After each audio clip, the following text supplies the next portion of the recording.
आपके आलोचक के जो कमेंट्स हैं उनको पढ़ती हूँ और आप बताइए।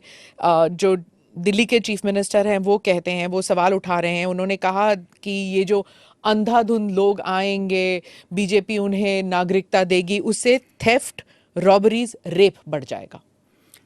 दिल्ली के मुख्यमंत्री अपने भ्रष्टाचार के उजागर होने से अपना आपा खो बैठे हैं। उनको मालूम नहीं है कि ये सारे लोग आ चुके हैं, आज भारत में ही रह रहे हैं। सिर्फ इनको अधिकार नहीं मिला है, वो अधिकार देने की बात है। 2014 तक जो आ गए इनको नागरिकता देनी है। और इतनी ही चिंता है तो वो क्यों बांग्लादेशी घुसपैठियों की बात नहीं करते हैं, रोहिंग्यास का विरोध क्यों नहीं करते हैं? क्योंकि वो वोट बैंक की पॉलिटिक्स कर रहे हैं। दिल्ली के चुनाव उनके लिए लोहे के चने चबाने जैसे हैं, इसलिए वोट बैंक की पॉलिटिक्स कर रहे हैं। नौकरी का कहां सवाल है, वो ऑलरेडी यहां है। और बांग्लादेशी नौकरी का अधिकार नहीं मार रहे हैं क्या? रोहिंग्यास नहीं मार रहे हैं? इनके लिए तो आप कभी नहीं बोले भाई। सिर्फ जो हिंदू शरणार्थी आए हैं, जो बौद्ध शरणार्थी आए, जो जैन, पारसी और क्रिश्चियन शरणार्थी, इसी का विरोध कर रहे हैं। वो यही कह रहे हैं कि आप अपने नागरिकों को नौकरी नहीं दे पा रहे हैं और इनको आप स्मिता जी वो पार्टीशन के बैकग्राउंड को भूल गई हैं। शायद उनको जो निराश्रित आए थे, जो रेफ्यूजीज आए थे, इनके परिवार के साथ एक चाय पीनी चाहिए। अरबों खरबों रुपए की संपत्ति छोड़कर रेफ्यूजी बनकर यहां आए थे, दिल्ली के बाजार में सब्जियों की दुकान लगाई थी। मोदी जी ने विभाजन की विभीषिका का दिन मनाकर उसको हिस्ट्री का हिस्सा बनाया है। इन लोगों के मन में संवेदना नहीं है, वो समझते नहीं है वहां धर्म के आधार पर इनके परिवार की महिलाओं का गौरव छीना जाए, अपमानित किया जाए, क्या करेंगे वो? इनकी वेदना हम भी नहीं सुनेंगे। 50 में आ गए, 60 में आ गए, 70 में आ गए, 80 में आ गए, आज भी नागरिकता नहीं है। बच्चों को अस्पताल में दाखला नहीं मिलता है, ढंग की नौकरी नहीं मिलती है, छुट भैया नौकरी करते हैं, अपने नाम से प्रॉपर्टी नहीं ले सकते हैं, मतदान नहीं कर सकते हैं। क्यों? क्या गुनाह है उनका? विभाजन का फैसला उन्होंने नहीं किया था, कांग्रेस पार्टी ने किया था। और उस वक्त सब ने कहा था कि जो आएंगे उसको हम नागरिकता देंगे। अब अपने वादे से मुकर जाना, मैं मानता हूं कि हमें तो कम से कम मंजूर नहीं है।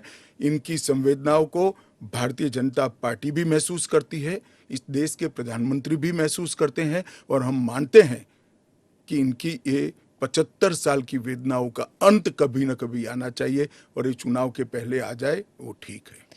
ममता बनर्जी पे आती हूँ। चीफ मिनिस्टर ने कहा है कि बीजेपी जो है ये हिंदू मुसलमान का खेल कर रहे हैं, और उन्होंने ऑडियंस को कहा कि आपकी प्रॉपर्टियां छिन जाएंगी, आपके बच्चों का एजुकेशन खत्म हो जाएगा, आपको डिटेंशन कैंप में भेज दिया जाएगा, और डिटेंशन कैंप ऑलरेडी हैं। तो ये सीए के जरिए 15 से लेके 20 लाख लोगों की सिटीजनशिप छीन ली जाएगी। देखिए, मैं ममता जी को करबद्ध निवेदन आपके इस कार्यक्रम के माध्यम से करना चाहता हूं। पॉलिटिक्स करने के हजारों मंच है, प्लीज बांग्लादेश से आए हुए बंगाली हिंदुओं का हित मत करिए। आप खुद बंगाली हैं। बांग्लादेश से जो बंगाली हिंदू आए हैं, इनको नागरिकता देने के लिए एक कानून है। ममता जी को मैं खुली चुनौती देता हूं, इस कानून की किसी की नागरिक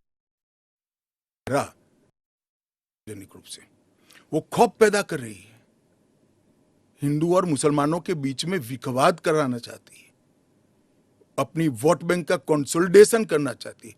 ममता जी, इसको मत रोकिए, करने जैसा काम है घुसपैठ रोकिए। नहीं रोक रही है वो नहीं कर रही, आप हमें कोऑपरेट नहीं कर रही। आसाम में कंप्लीट घुसपैठ रोक गया क्योंकि वहां भारतीय जनता पार्टी का शासन है। किस तादाद तक घुसपैठ हुआ है और कब से हो रहा है? देखिए, इसके अधिकृत आंकड़े जब तक कोऑपरेट न करे, ढूंढना बहुत दिक्कत होती है, क्योंकि कलेक्टर के हाथ में पूरा मशीनरी। और डिटेंशन कैंप की बात, मगर वो दिन दूर नहीं है जी, वो दिन दूर नहीं है कि वहां पर भी भारतीय जनता पार्टी की सरकार आएगी और हम इसको कड़ाई से रोकेंगे। इसीलिए